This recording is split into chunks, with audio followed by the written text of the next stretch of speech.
Hey guys, welcome back to another episode of Third Coast Reptile right here on YouTube. Today we're going to be talking about what happens when a dog bites your tortoise shell and what you can do to help it. This episode is awesome because it's brought to me from one of you guys. That's right, one of you requested a video about what to do about a dog bite on a tortoise shell, and it's here. We're going to do it for you. So if you have an idea and you want to hear about it right here on the Third Coast Reptile YouTube channel, just shout out to me and this will happen. Let's get started.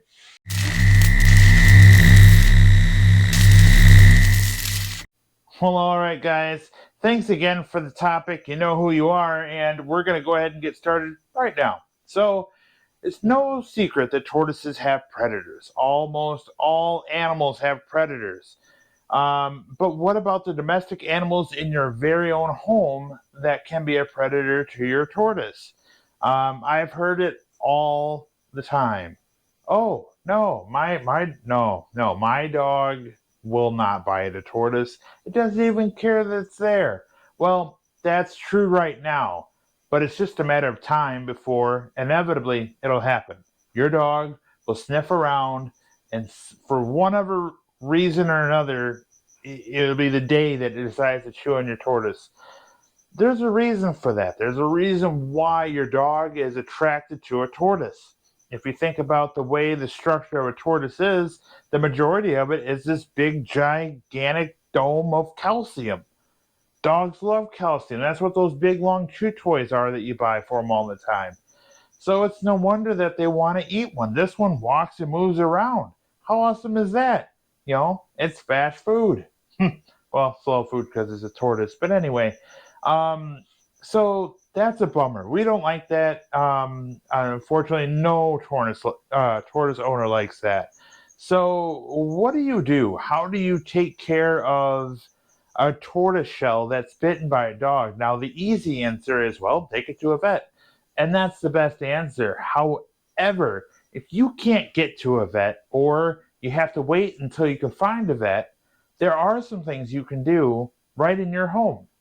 The best thing to do, and let me go back a little bit here. So, the main focus that you want to worry about is cleaning the wound. You want to make sure that that wound is clean, and then you want to protect that wound until it can heal.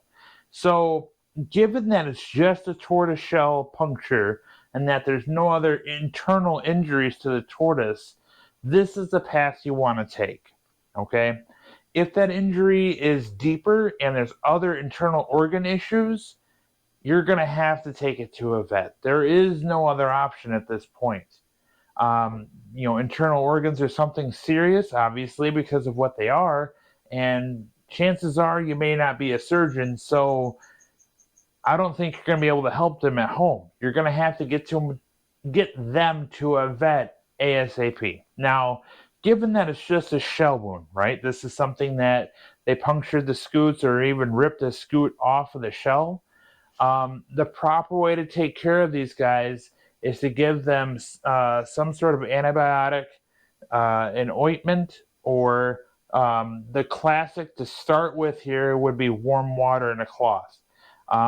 You want to be careful with the ointments that you use, or antibiotics for that matter. Some of the ingredients in there can be toxic to your tortoise, and you want to make sure that you don't ensue further pain or more problems that could lead to death.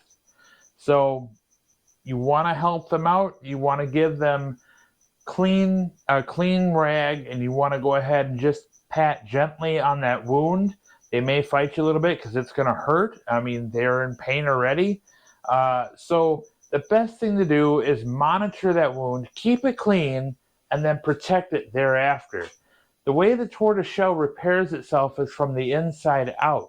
So what'll happen is there'll be thin layers of this new bone growth that'll appear. And of course, it's bone growth, so it's going to take time, possibly years even, to get fully back.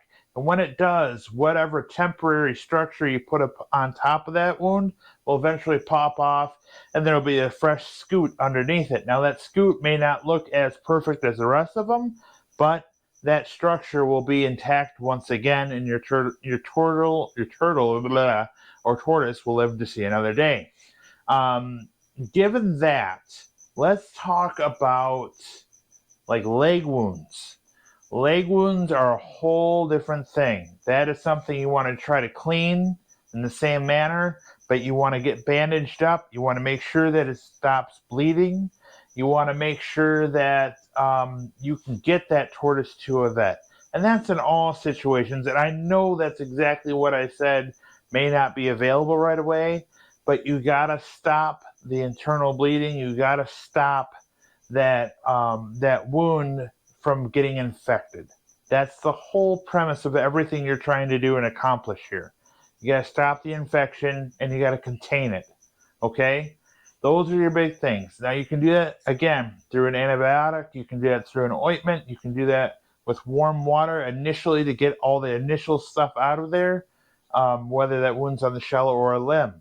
Obviously, beyond that, you really don't have a choice at that point. You really need to get to a vet and have them do the work that they can do and try to help your tortoise get back to health. So that is the worst case scenario. What about other predators that you may not know about? Ticks are a big predator for tortoises. They like to latch on like down in their neck area. And you may not see it on your tortoise because they kind of go back like this and they can actually fold over and you won't see the ticks in there. So you start scratching their neck a little bit and they'll actually stick it out really long and then you'll be able to pluck them off. In the wild, in that scenario, birds actually come down and pluck those things off of your tortoises naturally, and then they don't have to worry about that. But being that they're domestic animals for you here in the house, you actually have to worry about ticks on your tortoises, especially when they've been outside all day. You want to always inspect them. So ticks are a big problem. Obviously, mosquitoes are an issue. You can put some of those bug zappers around the perimeter of the tortoise enclosure to help prevent them from being a nuisance. Raccoons are a big issue. You have to worry about cats, obviously dogs because of what we just said. Coyotes are another thing, and humans. People steal tortoises every day. Every day. Happened to me once. A few years ago, I had a sulcata, and it got stolen right out of my front yard, broad daylight. So it will happen. So beyond that, let's talk about preventative measures. What you can do to keep your tortoise happy, healthy, and alive. Here in my house, I have a sliding door. Let's check this out, guys. Hang on, you're going for a ride. So, I'm going to set you down right here. You still good? So right here, I have this sliding door. This prevents my dog from being able to come inside the reptile room, period. He knows he's not allowed in here. This is strictly off limits. That is it's just, there's no questions asked. A gate, yeah, he might be able to pop over it and jump over it. That's why I got rid of mine that I had in here. Dogs will eventually get tortoises and they'll eventually chew on them. It's inevitable. I can't beat that into your heads enough in this video. Hey guys, Third Coast Reptile here, and I want to talk to you about this exciting new app I've discovered called Husbandry Pro. You simply use a phone or a tablet like the one shown here, and you print out these QR codes, and you simply scan the QR code, and then it will tell you the history of that animal, the last time it ate, how much it weighed, and then things like when the next water change is due. This is a valuable tool, especially when you want to organize and keep track of multiple reptiles, or if you have multiple people taking care of your room at once and you want to ensure every reptile is getting the best care possible. This is the app for you. Now, think about this. If you have a sick reptile and you want to know exactly what went wrong, this app can actually be given to the veterinarian and they can see the history themselves and determine quicker and faster what may be a root cause and why that animal's ill. Again, this is husbandrypro.com. You can even use it on your computer if you'd like with a point and click scanner as well. I made a video, which is what you're seeing here, of Husbandry Pro's products. you can go ahead and check that video out. And right now, I'm going to go ahead and supply you with a custom Husbandry Pro link. If you use this link, that helps Third Coast Reptile take care of its animals and gets you direct access to the Husbandry Pro website. It's a great feature and it has many different price points depending on your needs. It has levels such as high as a breeder, a zookeeper, or just a small guy like myself that has 20 to 30 animals. There is even a free option. That's right, I said free option, where you can try it out to see if it works. There's no risks involved with the free option. Just try it out and see what you think. Again, use the link that I provide right here in the video and go check out Husbandry Pro. I think you'll like it. This is a serious thing. They will do it. So let's talk about, let's move you guys all back over here. So let's talk about your outdoor enclosures and what you can do to prevent predators in your outdoors. First off, okay, any outdoor enclosure, I never leave my guys outside overnight. It just doesn't happen. Raccoons and coyotes and everything that we have out here, especially I live outside of city limits, they're susceptible to all that out there. So they don't stay out at night. They come in when I'm ready to go to bed. I make sure everybody's inside, back in that nice, snuggly, safe indoor enclosure that I have for them. Another thing you want to worry about, especially if you have like hatchlings, don't ever take those guys outside. Birds can pick them up real quick. And then, believe me, they can. Even if they're like, 85 grams or something, they'll pick them up, take them off. You betcha. So you want to make sure that you put either a layer of chicken wire over the top, maybe a combination of chicken wire and then like an electric fence around the border to prevent animals from trying to get in. The bug zappers, like I said, for the mosquitoes. Watch out for ticks. And then, really just keep an eye on these guys. Go out there and monitor them. Spend time with them outside during the day. That's what they're there for, to entertain with each other and interact with your tortoise, and be social with your animals. So go outside with your tortoise. Be out there with them. Don't just leave them out there. Somebody can go, oh, what's in there? And then pick it up and take off with it before you even know it's gone.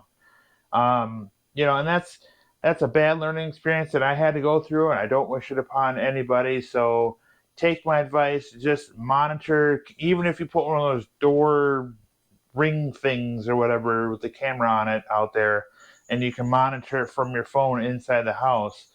Just don't leave them outside and you leave your house, and it's completely vulnerable to whatever happens out there.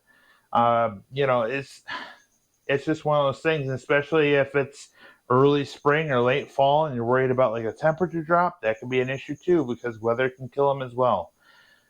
Out in the wild, there's quite a bit more predators, especially with lions and bears and monkeys and certain really big birds. I mean, there's a gigantic list of animals, and it's too much to even cover specifically here, because depending on where your tortoise is from, there's different predators for that area. So generally, I wanted to really hit home here on domestic animals and what could happen and what to prevent, or how to prevent those things from occurring.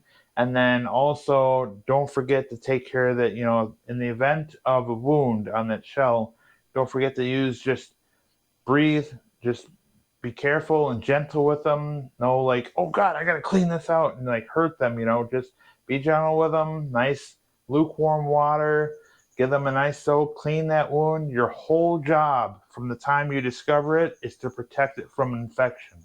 That's the biggest thing you have to worry about. And then just putting something over it to cover it up until that shell can heal and repair itself from the inside out.